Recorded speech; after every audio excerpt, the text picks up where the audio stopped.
great king. So foul and fair a day I have not seen. How did filming in Scotland affect the film?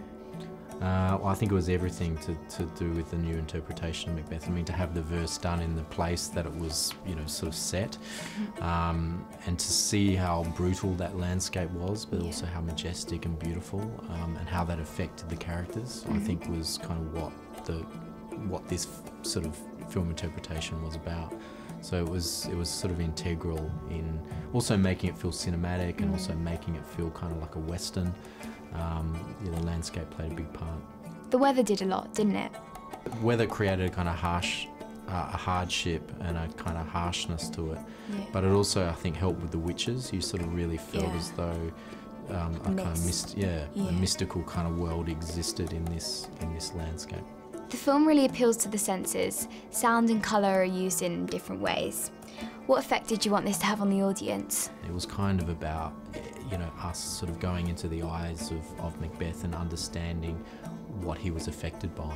And in our film, the war and the trauma of war becomes a huge kind of shadow over Macbeth. So it's just always important that the audience feels that and experiences that, so they kind of understand his perspective.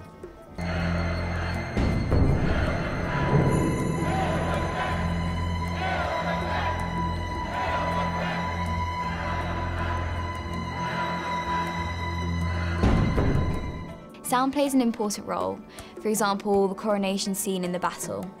How did you work with the sound designers and composers to create a soundscape for the film? Soundscape was about just being very, very simple with it, you know, and picking certain sounds that would. So when we went into the village, I was really interested in chimes, and all the witches had chimes on them.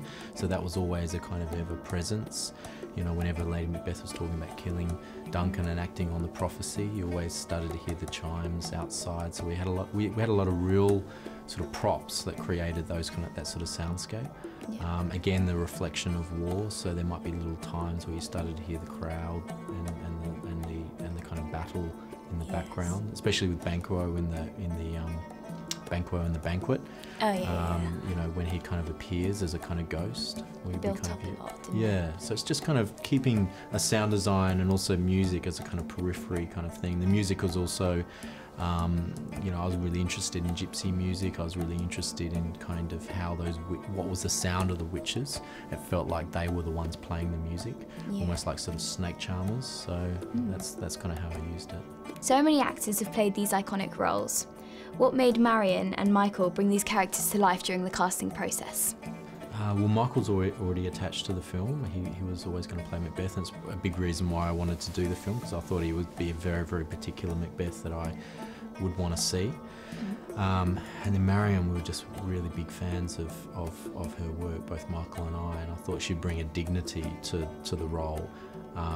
You know, there's something so honest and truthful and human about her, and also simple. Her performances are very precise and simple, and they're not kind of, you know, coloured with too much hysterics. So Lady Macbeth's descent into madness, I wanted to be very, very simple and precise.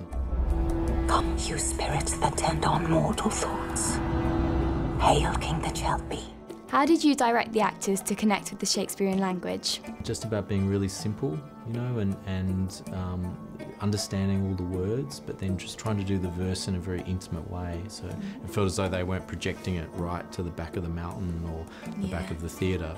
It was about it being kind of in here and being really intimate and conversational. The opening was a bold choice. What made you provide context so blatantly that is only alluded to in the play? I was interested in the idea that they were motivated by grief, you know, that they were, it wasn't about ambition and the idea of having power. Greed. And greed. It was actually about a couple that were dealing with the grief of their child. Their lives were kind of dismantling. He'd just come back from the war and was maybe suffering from kind of post-trauma. And it was really about how, you know, this couple used the prophecy as a way of almost saving themselves, you know, creating a new beginning for themselves rather than kind of a lust for greed.